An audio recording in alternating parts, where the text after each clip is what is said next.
श्री कृष्ण ने बताई सफलता की 10 बातें। भगवान श्री कृष्ण ने अपने श्रीमुख से कहा कि अगर सफलता प्राप्त करना चाहते हो और अपने जीवन में खुश रहना चाहते हो तो यह 10 बातें हमेशा याद रखो। पहली, श्री कृष्ण कहते हैं, जो मेरे साथ है मैं उनके साथ हूँ। संपूर्ण ब्रह्मांड मेरे ही अंदर है। मेरी इच्छा से ही यह फिर से प्रकट होता है और अंत में मेरी इच्छा से ही इसका अंत हो जाता है। मेरे लिए न कोई घृणित है न प्रिय, किंतु जो व्यक्ति भक्ति के साथ मेरी पूजा करते हैं वो मेरे साथ है और मैं भी उनके साथ हूँ। बुरे कर्म करने वाले सबसे नीच व्यक्ति जो राक्षसी प्रवृत्तियों से जुड़े हुए हैं और जिनकी बुद्धि माया ने हर ली है, वो मेरी पूजा या मुझे पाने का प्रयास नहीं करते। दूसरी, आत्म विनाश या नरक के ये 3 द्वार है, वासना, क्रोध और लोभ। क्रोध से भ्रम पैदा होता है, भ्रम से बुद्धि व्याग्र होती है, जब बुद्धि व्याग्र होती है तब तर्क नष्ट हो जाता है, जब तर्क नष्ट होता है तब व्यक्ति का पतन हो जाता है। वह जो सभी इच्छाएं त्याग देता है और मैं और मेरा की लालसा और भावना से मुक्त हो जाता है, उसे शांति प्राप्त होती है। तीसरी, सफलता। भगवान श्री कृष्ण कहते हैं कि यदि आप लक्ष्य को प्राप्त करने में विफल रहते हैं तो अपनी रणनीति बदलें, लक्ष्य नहीं। इस जीवन में न कुछ खोता है न व्यर्थ होता है। जो इस लोक में अपने काम की सफलता की कामना रखते हैं वे देवताओं की प्रार्थना करें। चौथी, मित्र और शत्रु दोनों है मन। जो मन को नियंत्रित नहीं करते उनके लिए वह शत्रु के समान कार्य करता है। मन की गतिविधियों, होश, श्वास और भावनाओं के माध्यम से भगवान की शक्ति सदा तुम्हारे साथ है और लगातार तुम्हें बस एक साधन की तरह प्रयोग करके सभी कार्य कर रही है। मन अशांत है और उसे नियंत्रित करना कठिन है, लेकिन अभ्यास से इसे वश में किया जा सकता है। सर्वोच्च शांति पाने के लिए हमें हमारे कर्मों के सभी परिणाम और लगाव को छोड़ देना चाहिए। केवल मन ही किसी का मित्र और शत्रु होता है। पांचवी, संशय न करो। श्री कृष्ण कहते हैं, सदैव संदेह करने वाले व्यक्ति के लिए प्रसन्नता न इस लोक में है न ही कहीं और। आत्मज्ञान की तलवार से काटकर अपने हृदय से अज्ञान के संदेह को अलग कर दो। अनुशासित रहो, उठो। संदेह, संशय, दुविधा या द्वंद्व में जीने वाले लोग न तो इस लोक में सुख पाते हैं और न ही परलोक में। उनका जीवन निर्णयहीन, दिशाहीन और भटकाव से भरा रहता है। छठी, आत्मा न जन्म लेती है और न ही मरती है।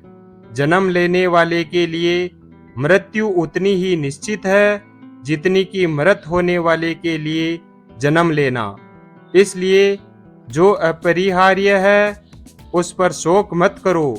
न कोई मरता है और न ही कोई मारता है, सभी निमित्त मात्र है। सभी प्राणी जन्म से पहले बिना शरीर के थे, मरने के उपरांत भी वे बिना शरीर वाले हो जाएंगे। यह तो बीच में ही शरीर वाले देखे जाते हैं, फिर इनका शोक क्यों करते हो?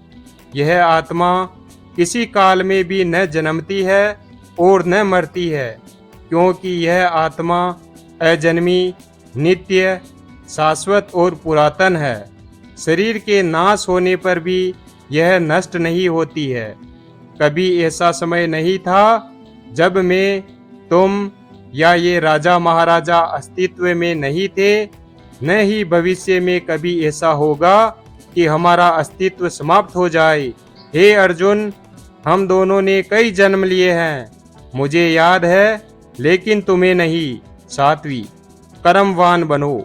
निसंदेह कोई भी मनुष्य किसी भी काल में क्षण मात्र भी बिना कर्म किए नहीं रहता, क्योंकि सारा मनुष्य समुदाय प्रकृति जनित गुणों द्वारा परवश हुआ कर्म करने के लिए बाध्य किया जाता है।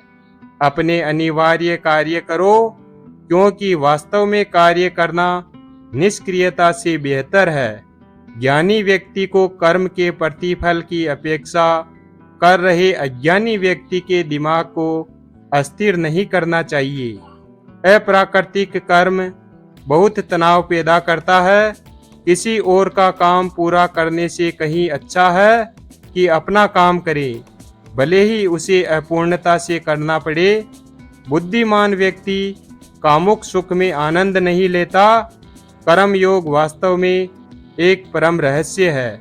8वीं, विश्वास क्या है? मनुष्य अपने विश्वास से निर्मित होता है। जैसा वो विश्वास करता है वैसा वो बन जाता है। व्यक्ति जो चाहे बन सकता है, यदि वह विश्वास के साथ इच्छित वस्तु पर लगातार चिंतन करे। हर व्यक्ति का विश्वास उसकी प्रकृति के अनुसार होता है। विश्वास की शक्ति को पहचाने। 9वीं, निर्भीक बनो, उससे मत डरो जो वास्तविक नहीं है, न कभी था न कभी होगा। जो वास्तविक है वो हमेशा था और उसे कभी नष्ट नहीं किया जा सकता। प्रबुद्ध व्यक्ति के लिए गंदगी का ढेर, पत्थर और सोना सभी समान है। 10वीं, ईश्वर के बारे में। भगवान प्रत्येक वस्तु में है और सबके ऊपर भी। प्रबुद्ध व्यक्ति सिवाय ईश्वर के किसी और पर निर्भर नहीं रहता। सभी काम छोड़कर बस भगवान में पूर्ण रूप से समर्पित हो जाओ। मैं तुम्हें सभी पापों से मुक्त कर दूंगा, शोक मत करो। जो कोई भी जिस किसी भी देवता की पूजा विश्वास के साथ करने की इच्छा रखता है, मैं उसका विश्वास उसी देवता में दृढ़ कर देता हूँ। हे अर्जुन, मैं भूत, वर्तमान और भविष्य के सभी प्राणियों को जानता हूँ, किंतु वास्तविकता में मुझे कोई नहीं जानता। वीडियो अगर पसंद आया हो तो वीडियो को लाइक और चैनल को सब्सक्राइब करें और अपने दोस्तों के साथ शेयर करें। धन्यवाद। और कमेंट बॉक्स में जय श्री कृष्ण अवश्य लिखें। धन्यवाद।